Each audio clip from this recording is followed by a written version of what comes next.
4H, géométrie analytique. Donc, c'est un rappel puisqu'on a déjà fait cette partie-ci à un moment donné. Le cercle, sa définition. Qu'est-ce que c'est un cercle? C'est une figure dont tous les points sont équidistants d'un point intérieur fixe appelé le centre. Donc, première des choses, c'est le centre. La distance entre les points et le centre est le rayon. Donc, ça veut dire que c'est toujours la même longueur. Donc, voici l'équation d'un cercle centré à HK, étant donné le rayon R. Donc, tel qu'on voit dans le graphique, juste à côté, lorsqu'on regarde, on a notre rayon qui est ici. Et pour trouver qu'est-ce qui nous donne la longueur de chaque côté, ben on en regarde. OK, normalement, si on veut trouver notre distance, on va prendre le point le plus éloigné, c'est-à-dire le plus élevé, qui est le X, et je vais soustraire mon H. C'est ça qui me donne ma distance en X, c'est-à-dire distance horizontale. Maintenant, pour la distance verticale, je regarde ma quantité la plus haute, c'est le Y, et je vais soustraire ma quantité la plus basse, qui est mon K. Donc, pour finalement me donner mon Y moins K. C'est ma distance verticale. On utilise le théorème de Pythagore dans ce cas-ci pour être capable de déterminer c'est quoi la longueur du rayon. Et lorsqu'on le fait, A au carré plus B au carré est égal à C au carré. Le A étant mon X moins H, je l'élève au carré. Le B étant mon Y moins K, élevé au carré. Et finalement, mon côté hypoténuse, qui est mon C. Donc, R au carré. Maintenant, c'est bien beau, puis comme vous remarquez, les cercles ne sont pas des fonctions. Une fonction est définie pour un seul x, il n'y a qu'un seul y. Mais lorsqu'on regarde, dans ce cas-ci, il y en a deux. Donc, vraiment, un cercle, c'est une relation. Maintenant, trouve l'équation d'un cercle comportant les caractéristiques suivantes. On a un centre de 0, 0 et on veut avoir un rayon de 5 à la fin. Donc, si je prends mon équation, parce que c'est vraiment une équation dans ce cas-ci, je vais remplacer x moins 0 au carré plus y moins 0 au carré et ça me donne un rayon au carré, donc c'est-à-dire 5 au carré. Donc x moins 0, ben, je peux le simplifier à x au carré, y au carré et 5 au carré me donne 25. Et c'est tout. Voici la réponse. Donc, pour trouver le centre d'un cercle, on a juste à faire le contraire, c'est-à-dire on regarde notre équation et on peut dire tout de suite son centre est. Lorsqu'il est sous cette forme, en passant, ceci, c'est ma forme standard. Donc, ma forme standard ou canonique, pour ceux qui préfèrent, c'est la forme la plus pratique. C'est elle qui me donne le plus d'informations. Aussitôt que je le vois, je peux dire c'est quoi son centre et c'est quoi son rayon. Bon, maintenant, deuxième. Cette fois-ci, on va aller avec un centre de 0 et 3 et un rayon de racine carrée de 17. Même principe, c'est-à-dire x moins 0 au carré, y moins 3 au carré est égal à la racine carrée de 17 élevé au carré. Bon, x moins 0, ben, finalement, c'est x au carré. Y moins 3, on n'a pas besoin de le développer, on va garder sa forme canonique. Donc, y moins 3 au carré. Et la racine carrée de 17 fois la racine carrée de 17. Bien, comme vous savez, le carré annule la racine.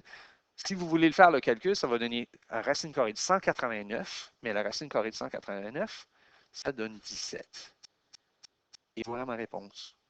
Donc, n'importe quel nombre élevé au carré, si c'est une racine carrée, c'est le nombre à l'intérieur qui va être la réponse, donc c'est-à-dire le radicand. Donc, dans ce cas-ci, 17.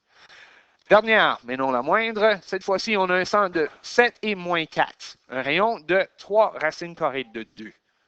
Donc, je vous donne la chance. Allez-y, mettez pause sur la vidéo et vous serez capable de trouver la réponse. Donc, si vous avez eu la chance d'essayer, voici qu'est-ce que vous devriez avoir. X moins 7 élevé au carré plus Y moins moins. Parce que ici, ça devient un positif. Et finalement, le dernier, celui-là qui donne le plus de difficultés. Si j'ai 3 racines carrées de 2 et je veux l'élever au carré, bon, le x moins 7 ne change pas, donc x moins 7 au carré. Y plus 4 ne change pas également. Mais, si j'élève au carré, 3 élevé au carré me donne 9. Racine carrée de 2 élevé au carré me donne 2. Donc, ben, finalement, ça donne 9 fois 2.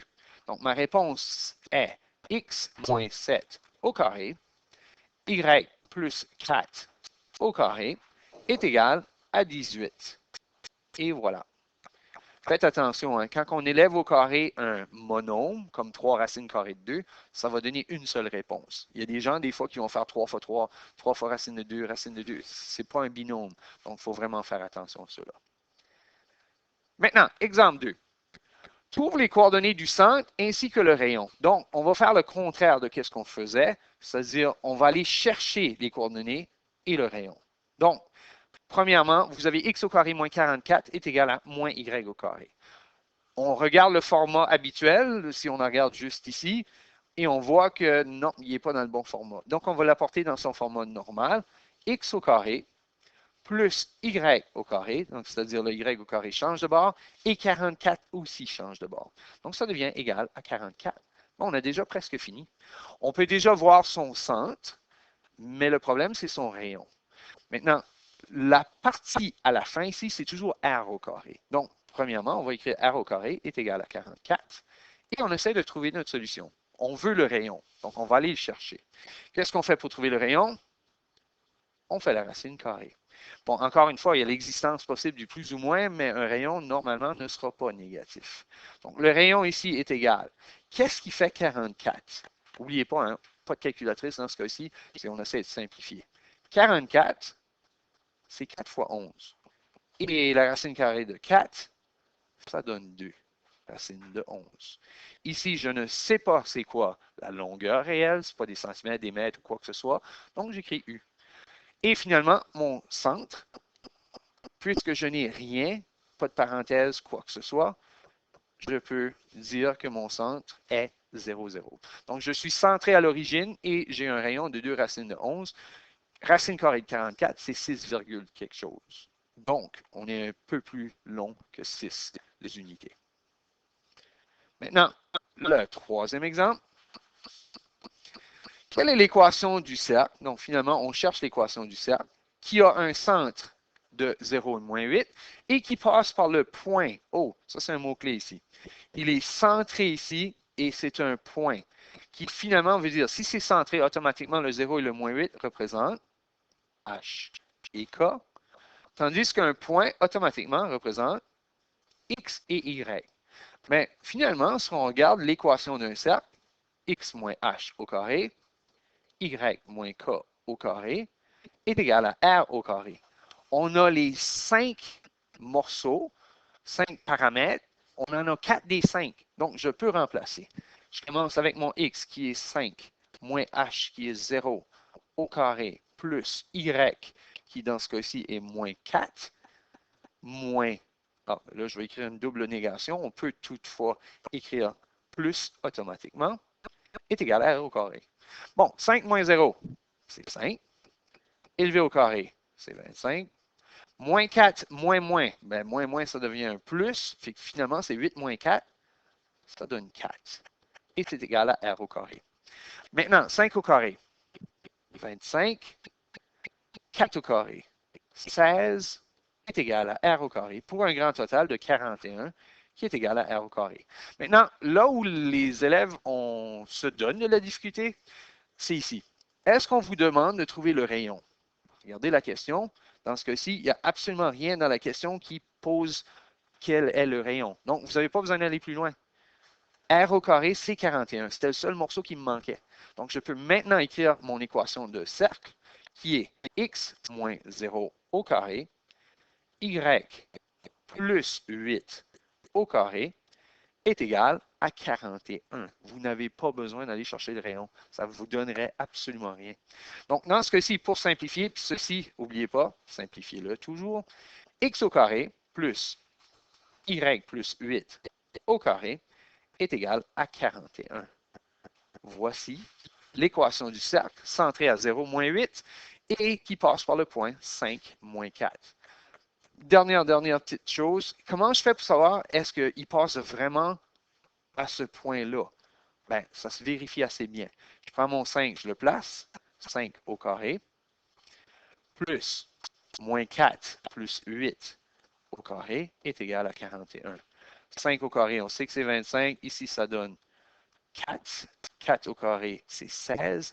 Et est-ce que 25 plus 16 donne 41? Oui, c'est ça qu'on avait trouvé tout à l'heure. Donc, une vérification, on peut le placer dedans. Et si on a une égalité, ça veut dire qu'on a la bonne réponse. Donc, la voici.